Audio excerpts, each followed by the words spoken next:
is obviously a soldier in Europe, a man that went to military school when he was a little kid. That's what he did, right? That was my rhythm. So, so I had these things as a little boy.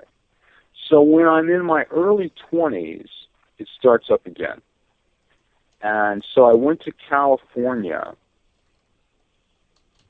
And before, when I first started having past life flashes, it made me think that I was an actor. I started thinking I was an actor. Unlike the 1930s. I started thinking this, but actor like in boy, right? When I was 22, 23 years old. So I went to the University of Kansas. I studied theater. Totally crazy, but that's what I did. I transferred and decided to be a theater major. Sure. As a senior in college, I decided to start all over again. So I go and I major in theater. I start taking freshman level stuff. So then I go to California, and while I'm in California, I went to a big psychic fair at the Cow Palace, which was where back then what were then the San Francisco, now Golden State Warriors, played basketball. Okay. In the Cow Palace. So I looked for a psychic who did past lives. There has to be one. And I found one.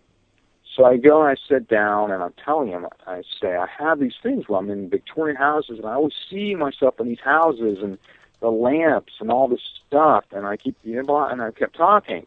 I said, basically, is it possible I had a past life in one of these Victorian houses, right? This was my first thought, was I kept seeing myself in these old houses, the lights and the stuff, and I was just like, it was sort of freaking me out a little bit. He said, well, when you were a Victorian, you were a woman, and basically kind of a handful, he said to me, right? He said, your husband tried to try to keep you in line, but you were sort of a wild child. I mean, this is what he's saying to me. I'm like, what are you talking about? What? I mean, really, I was like, my head was spinning, I didn't know what he was talking about.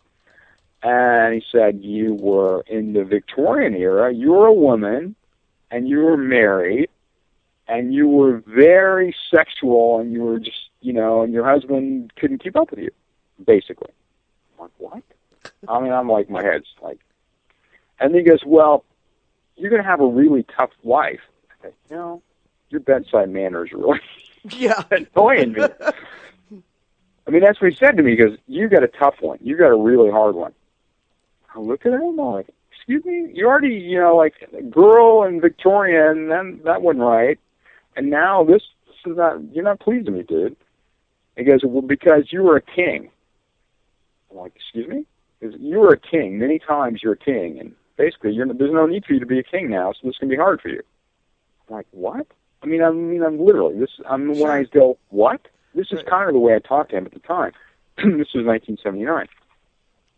And he would keep asking me these, and he would keep saying these things to me. And he goes, well, you don't do what I do. I'd look at him, I'm like, are you batty? Are you on drugs? I mean, what are you talking about? I don't know how you see this stuff. There's no way. He goes, oh yeah, you'll be doing what I do. I'm like, I don't think so. I mean, literally, I looked at him and go, I don't think so, dude. Yeah. I mean, I don't know what you're talking about. I have no more clue how to see a past life than, I don't know what you see. It makes no sense to me. I'm totally clueless about all this. I mean, at the time, I was totally clueless about all this. So this is my past life experience, right? It's 1979. So then he goes on and on. You've been a king, you've been a king, you've been a king, you've done all this stuff. Your life's going to be hard.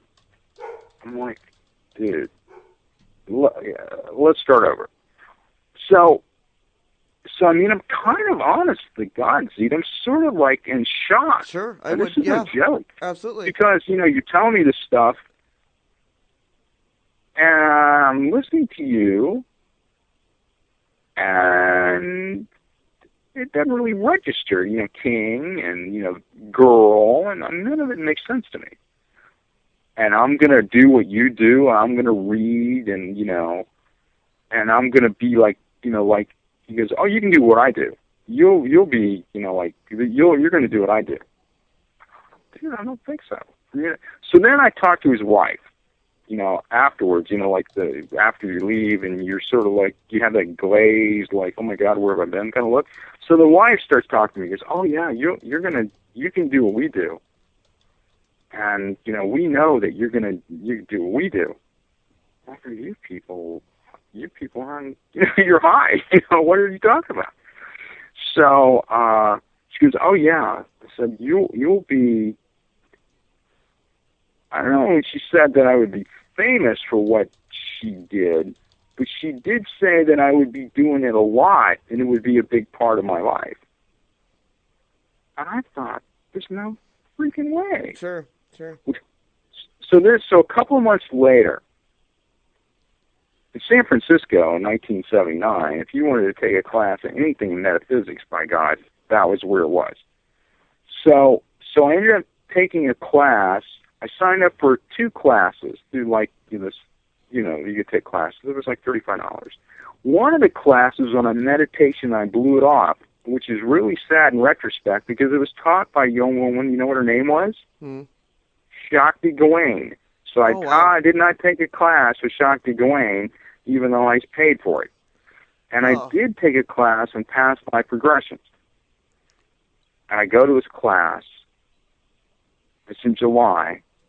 I'll never forget this as long as I live. It's above an apartment on like 15th in the Mission District, just south of the Mission District in San Francisco. I remember going to it and taking the subway, taking the streetcar, and getting off and walking up the hill and walking up and walking into this. And when I left that class 2 hours later, my life was irrevocably changed. Mm-hmm. I was never the same. I mean, never even close to the same. When I left there that day, it's like BC and AD. Sure. I mean, when I left that class, I was different. And so we did like a group regression. And I saw myself as a woman, right? And so then they asked for volunteers, and I volunteered. So they did a regression with me, and I'm describing all this stuff. And it turns out that I'm describing things that were like I was a king, right? And I didn't understand what this stuff was. And there was a woman in our class who was from Vienna. She was, Austrian. And she was I looked at her as being like Methuselah, but she was probably like, 45, right? So, and she's explaining, oh yeah, this is this, and this is this, and this is this. You're talking about this, and this is this. You're probably in Bavaria from all the things you were describing the way you described it. And back in the 18th century, they were like little kingdoms. They were little tiny kingdoms all over Germany. It wasn't unified yet. Well, I didn't know this stuff. I was like a moron back then. I didn't know world history in the way in which I do now. Your question I was a jock, right? Yeah. Your question just started at that point. But that night, I went home. I was staying in Berkeley. I went home and I could regress myself. I could literally regress myself. Mm-hmm. And I started doing regressions hours every day. And within months, I was like telekinetic and psychic, and it was just on. I mean, it was on full bore. And that happened, the onset of like my psychic thing, when it came like a whirlwind. Sure. And it happened super fast. But it happened after I did the regressions, because after I did the regression, it released something within me, and it gave me, and it changed me. It was very much a spiritual, like, angelic, like the Virgin Mary came to me and had that kind of energy to me. And I had those experiences, when I was 24, of these visitations and all this stuff. It's just really hard to explain. So, long story only sort of long. That was really when I began to systematically change the way I looked at reincarnation.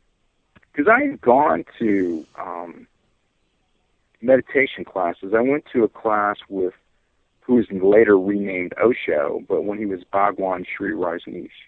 And they had a meditation class, and he had a center in San Francisco, and I went, and I was early.